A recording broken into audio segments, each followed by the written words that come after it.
So if you've ever seen a five-star chef or similar professional, you'll notice that they have a very small subset of tools that they use fairly often. For us in Java, that would be operators. They're the symbols that actually perform operations behind the scenes. You may be familiar with some of these operators already.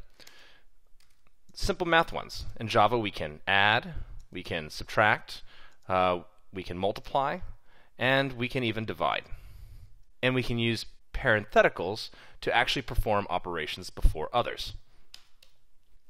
So, what else do we have at our disposal? Well, a very common thing that you often want to do is take a particular variable and just have it be equal to itself plus one more.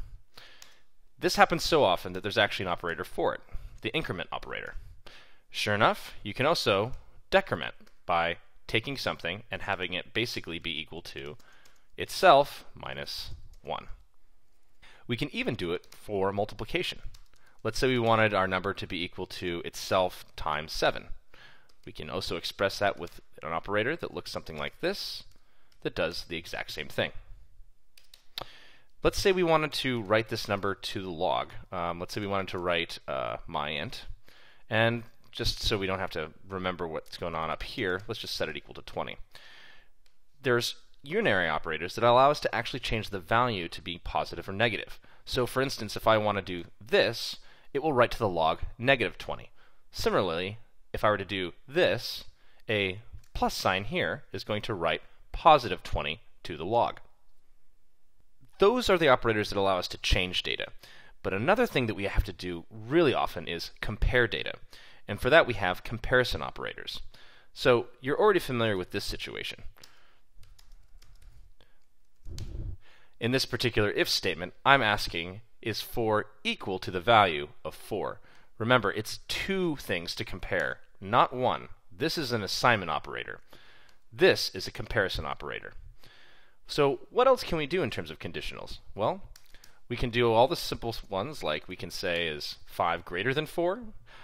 We can even say, is 5 less than 4? We can say, is 5 less than or equal, greater than or equal?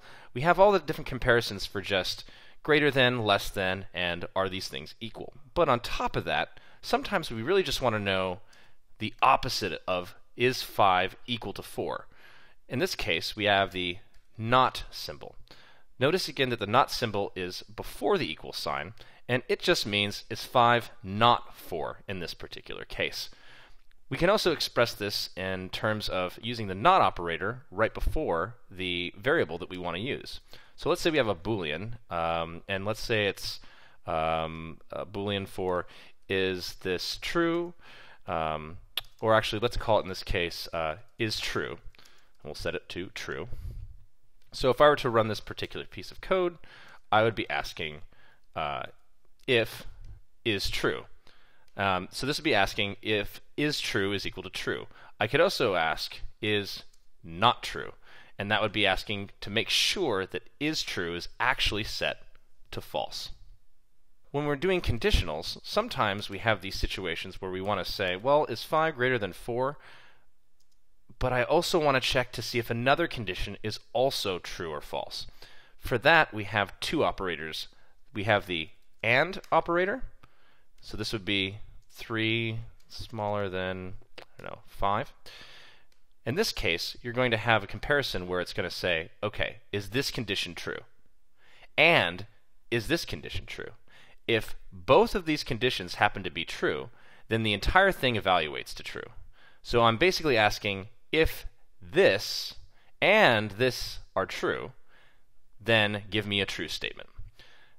There's also a friend of the AND operator, which is the OR operator.